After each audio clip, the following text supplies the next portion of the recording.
What's up, YouTube? Welcome to another exciting video.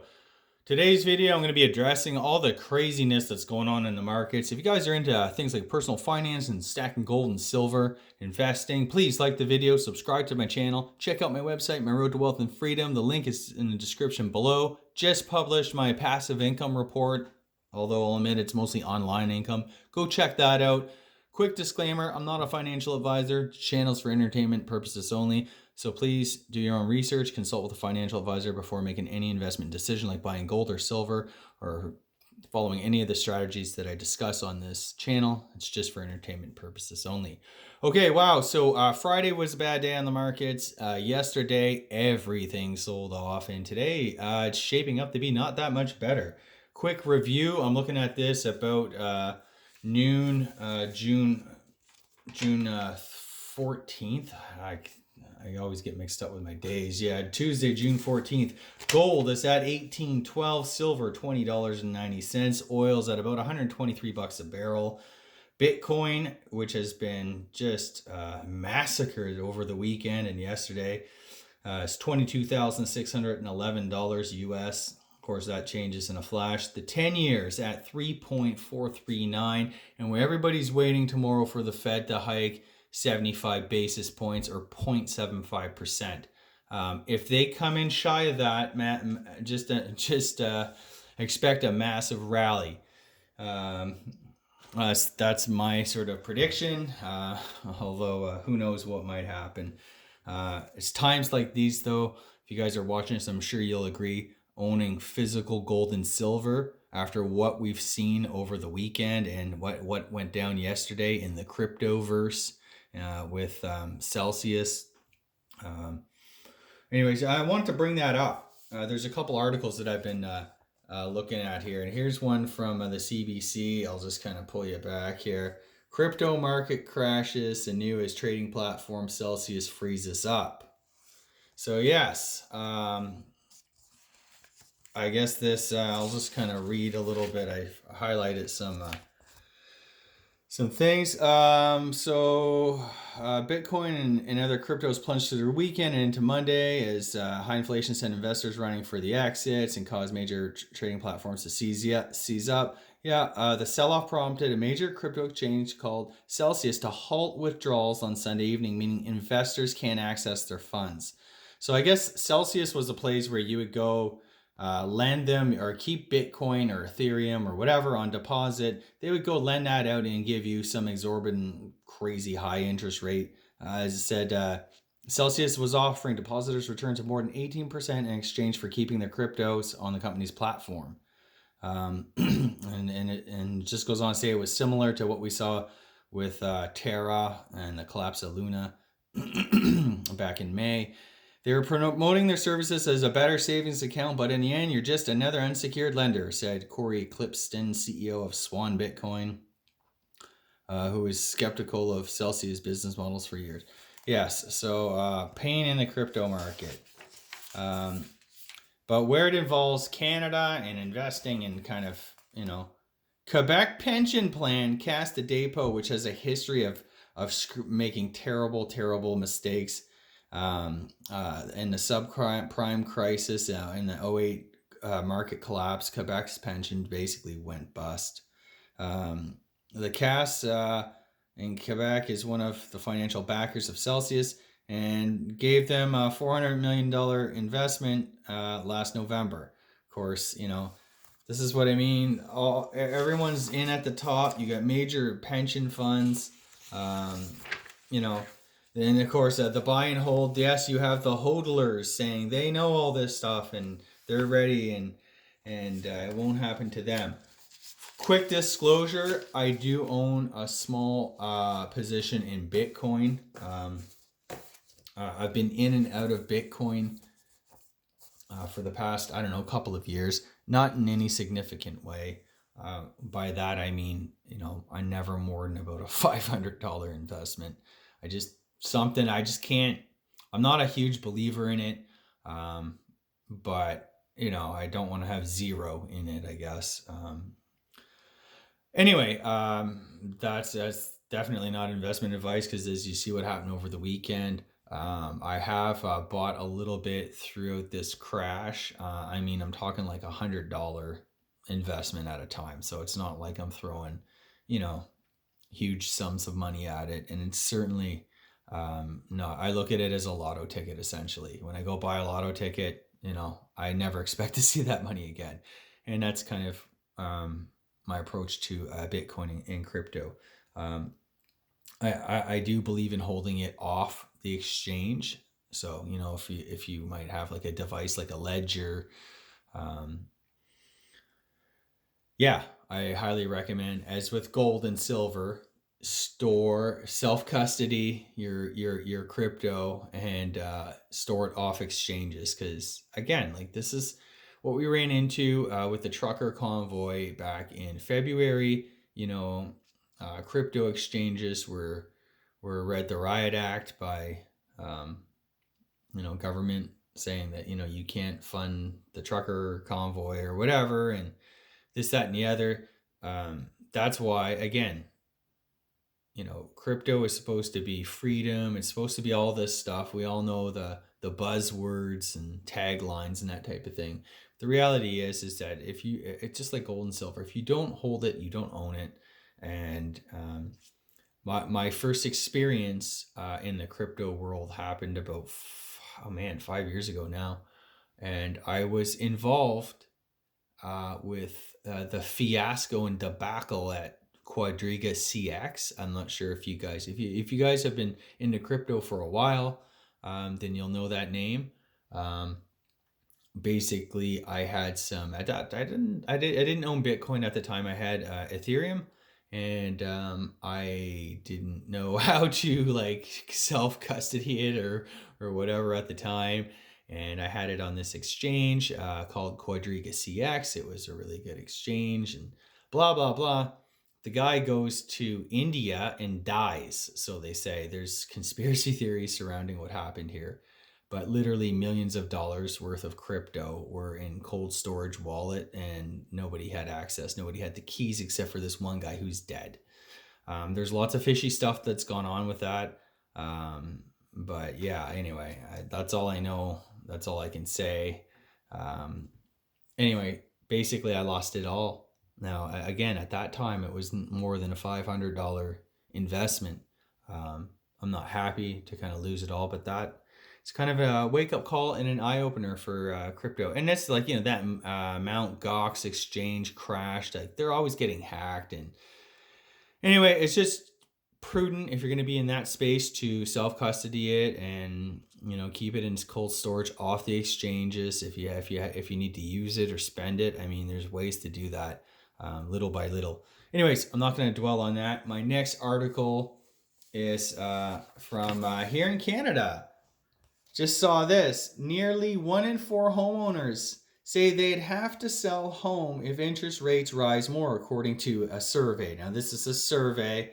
This was published in the BBC yesterday. Bank of Canada expected to continue raising interest rates as inflation sits at record high. And it's all this stuff. So I think I mentioned in one of my prior videos that we're seeing housing roll over here in Canada. Prices are down 15-20% in some areas. Mortgage rates have soared from, you know, the pandemic low of like 1%, 1.2, 1.5 on the variable rates. Now we're getting up to 4.5%. A 5-year fixed is getting into 5 or more or 6. I don't even know where we're at now. They are rising, and they're rising fast. If you have HELOCs or any sort of revolving sort of credit line, those interest rates are soaring. A big problem, and I've said this before to people, a big problem that I see that nobody's talking about is that a lot of boomers borrow money against their homes to give Junior and Sally a down payment for their home or an early inheritance. And, you know, and to put things in perspective, to get a down payment for a house in Canada, you need basically 100 or more thousands of dollars, 100 grand or more to do that. So now all of that stuff is done on HELOCs, and guess what? We have rising interest rates. So the boomers caught, little Johnny just bought at the top. This is not going to be pretty. I don't know if it's going to be a huge bloodbath or not. I just can't see how this turns out well. You know, they managed to kind of paper over all the pain in the landlord market throughout the pandemic. I just don't know how much more, you know, papering over. This comes against a backdrop of Canadian banks not setting aside any amount of money for loan losses last month. That could prove, you know, in the near future. They report again in August, the end of August, I think. So it'll be interesting to see if anything shows up then, because if they didn't set aside any, in fact, they released some of the reserves that they had set aside. That might look like one of the colossal stupid things on par with Quebec, Caisse de dépôt in Quebec. Giving almost $500 million to Celsius Crypto. Anyway, so I want to kind of get into this article. So this was a survey done by Manulife Bank. Okay, so a survey is not, you know, surveys are what they are. Nearly 1 in 4 homeowners say they will have to sell their home if interest rates go up further, according to a new survey by Manulife Bank Canada. A survey was conducted between April 14th and 20th, found 18% of homeowners polled are already at a stage where they can't afford their homes. Okay, well, I would have made that argument even before any talk of rate hikes. These people gorged on debt. So many people are living paycheck to paycheck. They are making 6-figure salaries combined or individually, never mind combined, or close to it. And, you know, everyone's living paycheck to $800,000, $1 million mortgage. That is literally the norm. I talked about people who've been selling and upsizing, you know, just buying is the most expensive house they can find. And then all of a sudden their home doesn't sell, their deal falls through, they get sued, or the interest rate they were promised at the bank no longer applies. I saw one bank, I think it was Royal Bank. I don't want to throw any banks out there if I'm wrong, but one Canadian bank anyway, I'll just say, they came out with a thing. Usually when you go for a mortgage pre-approval, your rate is good for 90 days. Well, they came out and they backed up and said, like, no, it's only good for 15 days and then we're going to raise it. Banks make up the rules whenever and whyever they want. It's always to benefit them, never you. Which is the big reason why I've done the colossally stupid thing, as I've been told time and time again, of doing nothing, paying off my home, debanking, trying to get as much of my crap out of the system as I possibly can the past 2 years. And this is exactly why. I knew this stuff was coming down. And it's just beginning. People are like, okay, well, is this what you were waiting for? No, this is just the beginning. There is so much debt in the system. There are so many people who did so many stupid things. And they didn't play it safe. The whole problem that the global financial system faces is too much damn debt. And what have people done? They've gone out and taken out extraordinary, like it's crazy amounts of debt. To do what? Buy homes that you have to make payments for the next 30 years on, that you can't afford today. You know, with such a great job market, with stocks and everything that was at record highs. You know, not one person who bought the Bitcoin at 10 grand and decided to sell it at 60 and do something smart like pay off their home. You know, do something important like, I don't know, get out of debt, pay off some of that debt. No, instead everybody stayed in it. These are all classic symptoms of bubble mania behaviors, and I'm just glad that I didn't really participate in any of it. And yeah, my dividend income, I used to love getting really great dividend income. I just don't, honestly, like I sold a lot of my dividend stocks last year, and even some in 2020 when everything really recovered. And the reason why is because, you know, dividend stocks can go down 50%, and they have a potential of even staying down. Meanwhile, you're getting this 4% dividend yield. If the stock drops 50%, that yield could be an 8%, but the company could always cut the dividend. And not to mention the fact that it's being paid to you in currency that's quickly being devalued, and you know, it just didn't sit with me right. So, you know, and even selling, you know, hey, why don't you sell your home at the top? And so I honestly thought about that. You know, I got a family, and my wife would never go for that. So basically, if you're going to be stuck in your home, what are you going to do? You can't sell, can't move, can't do whatever. It's nearly impossible to find any place to rent. Um, so I just did the only thing I had left to do, just pay it off. Yes, I had a decent interest rate. It was, I don't know, 3.3% or something like that. Not super great, not terrible, way better than what you're getting today. But I did the safe thing. I dumped risky assets that could collapse in value in favor of getting completely out of debt.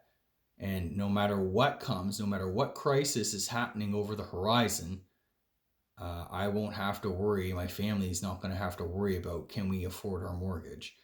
And that is why I did it. That peace of mind, de-risking my financial life, my family's financial life, all of this chaos that you see in the markets, I'm like totally fine with it. And, I can handle some volatility in that.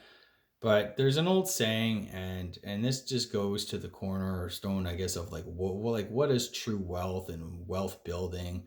And honestly, I'm not like the greatest investor in the world. I'm just a regular guy who made some smart moves with money, that anybody could have done. It doesn't take rocket science. Save more than you spend. Don't buy more home than you can afford comfortably. Invest, fund your retirement, fund your kids' education, diversify into things like gold and silver, or maybe even a small position in crypto. Don't bet the farm on any one thing. And that approach has served me very well, and I think it serves most people well. I mean, this isn't, I see people on these Dave Ramsey shows, you know, some of them are like janitors, and teachers, and policemen, firemen. Like these are just kind of like regular, the average kind of like middle class person. And I mean, depending on where you live, I guess if you're a teacher in Tennessee or something like that, maybe it is easy to get out of debt. But if you're a teacher in maybe a higher um, like a much more expensive real estate market, like on the coast or here in Canada, like in BC or Southern Ontario, um, it might be a lot more difficult. Point is that no one says, they just their plan B is always to go for the credit card, go for the line of credit, and debt is what's killing this system. And there's just too much debt, and that's a big reason why I went into gold and silver in a big way these past few years, is because I hope this does nothing. And it's, I've always looked at it as like a hedge. I'm not really like sort of like a doomsday person or whatever. I mean, the fact of the matter is that we really don't know, but I do understand a bit about risk, and I do certainly understand a lot about history and how things have gone in the past, and how they're likely to kind of play out. And that's not to say that these things are going to happen tomorrow, with, currency collapsing and, depressions or super inflations and wars and that. Um, but they can happen, they have happened, and we're in a far worse position than basically we've ever been, I feel like. So, the yen's collapsing, the euro, my guess, that thing's probably going to collapse. It'll just be a domino of currencies going down. Will it stop at the almighty dollar? I don't know. What will the world look like in the absence of, the global reserve currency? I mean, these are big, huge questions. Asset markets are not going to like them. And we're seeing this, it's just a matter of time. I do think there's going to be incredible opportunity, though. As these markets kind of collapse, there will be a buying opportunity to jump back into stocks. I don't believe that they're going to stay down for 25 years like they did in the Depression. Although they certainly could. I mean, that's the risk. Everybody who talks about buying the dip and stocks only go down for a little bit, so you don't need to worry about it. You actually need to go back and look at what has happened in the past. And I don't mean since 1980. I mean, you need to kind of go back and explore what happened in the panic of 1907, the crash of 29. Um, and even before that, in the 1800s, there's a lot of, in our 19th century, there's tons of crashes, collapses. And, earlier in the year, I mentioned a bunch of books that I was reading on, market crashes and manias and that, and they're all good. Check out some of my older videos. Um, they were actually really great books. And, if you're new to investing and stuff, I highly recommend educating yourself. And, yeah, so that's my spiel. People can't afford their homes in Canada. Surprise, surprise. Now that's probably not everybody, but what can you do? What can you do is things that I just told you. Do not go out and gorge on debt. It's just insane. I've been saying this for years. What am I doing? I'm kind of like doing my own thing. I'm leading by example.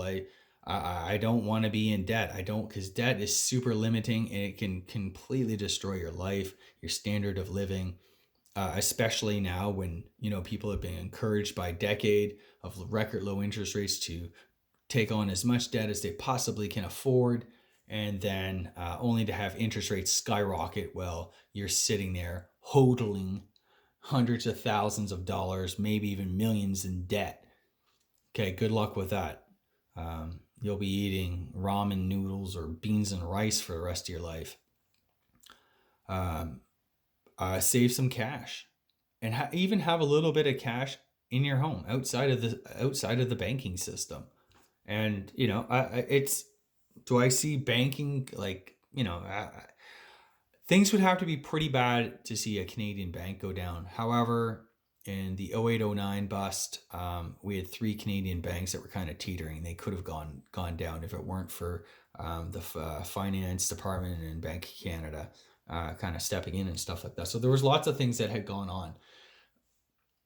The underlying structure is not as solid as people think.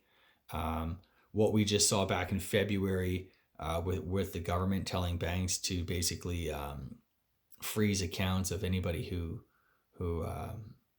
is supporting the trucker convoy or whatever. I mean, there's lots of reasons why you should probably have a little bit of cash on hand, because basically what happened to that Celsius crypto exchange is basically a modern day bank run. And I do think back in February when Trudeau did that with the banks, there was kind of like a small bank run that happened here. So we're seeing crazy shit happen now, okay? The past 2 years has been nothing but crazy shit happening, all right? So be smart about it. Get some cash. Don't trust, and that's a big thing too. When will the rush to gold and silver happen? I think, and a lot of other people have said it as well, it's when confidence in our leaders in the current system just completely collapses and evaporates. We got raging record high inflation that the powers that be told us would only be transitory, nothing to worry about. They've backtracked. Now they're aggressively raising interest rates, crushing anybody who took on debt at the behest of the powers that be, of our government officials, of our central bankers telling us it was okay to take on debt. We're not even thinking about raising interest rates. We're looking at 2025 at the earliest. And well, here we are midway through 2022 and everything's kind of coming apart. How many times can you be snookered until you're not going to get fooled again? I just don't understand. But anyways, you bet people are starting to wake up to this stuff. And certainly globally, central banks are buying gold hand over fist. People are buying silver. That's exactly, I think people need to be more independent and less dependent on a system that only ever takes and never gives.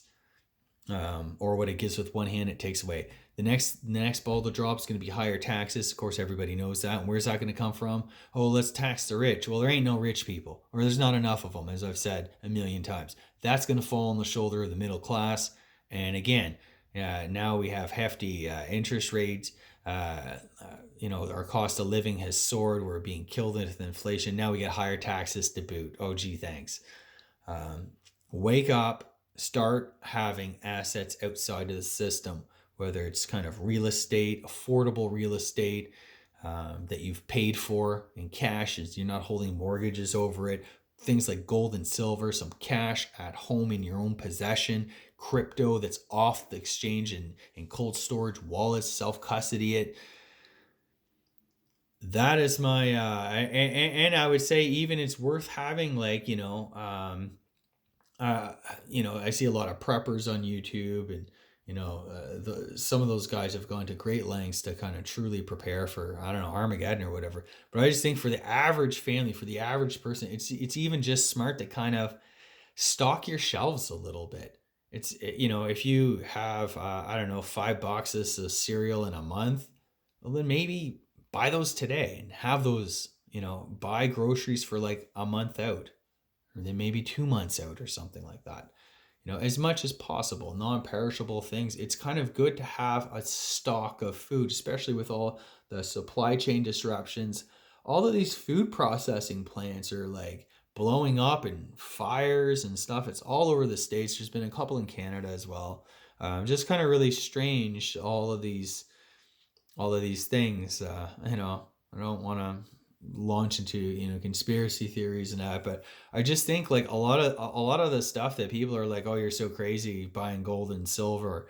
Well, it's not like I'm putting taking out a loan buying gold and silver. It's not like I'm doing really crazy things, stocking up on groceries. I think to have a certain, I think it's called like a deep pantry, stack 2-3 deep. If you have, I don't know, 3 cans of soup, or 1 can instead, have 3 or whatever. I don't consider that like super hoarding and super paranoid. I do consider this stuff just to be sound, prudent, safe things to do if when faced with very uncertain situations, and with I guess a public response, a response by our officials that has been proven to be abject failure. Like, these guys can't get anything right or do anything right. It's hard to believe that just 2 years ago we were told that you don't need to wear a face mask, and then you need to wear a face mask everywhere, and then actually nothing works. You need an N95. Go look through the database that is the modern day internet, and I guarantee you, in January, I think 18 January 2020, over in Thailand, medical officials there were saying the only mask that's effective against COVID and that is an N95 mask. And we only got that with the Omicron thing. So these guys, they haven't been able to call anything. They get it wrong constantly. My guess is that there's probably little to no faith left in the public domain anywhere. It's certainly not with our elected officials, with our central bankers and that. So with that, be safe, be prudent. This approach is your grandmother's approach. Get out of debt, spend less than you earn, save some cash. Have a little bit of cash at home in case the bank machines don't work, in case there's a storm or whatever. I remember I saw this video. This guy went through Superstorm Sandy and said that, nobody had any cash. And of course the power was down, all the ATMs didn't work. And you'd have these upper middle class, families that were basically begging and starving. They had nothing. Don't be one of those people. Have a little bit of extra food. Have some wealth preservation in the form of physical gold in particular, and silver. These are just prudent things to do. It's not a crazy thing. It pays to be diversified. When everything was getting killed yesterday, gold was actually down the least. Anyway, with that, I will sign off. Hope you all enjoy your day. That's it for now. Please like the video, subscribe to the channel, check out my website, My Road to Wealth and Freedom. Link is in the description below.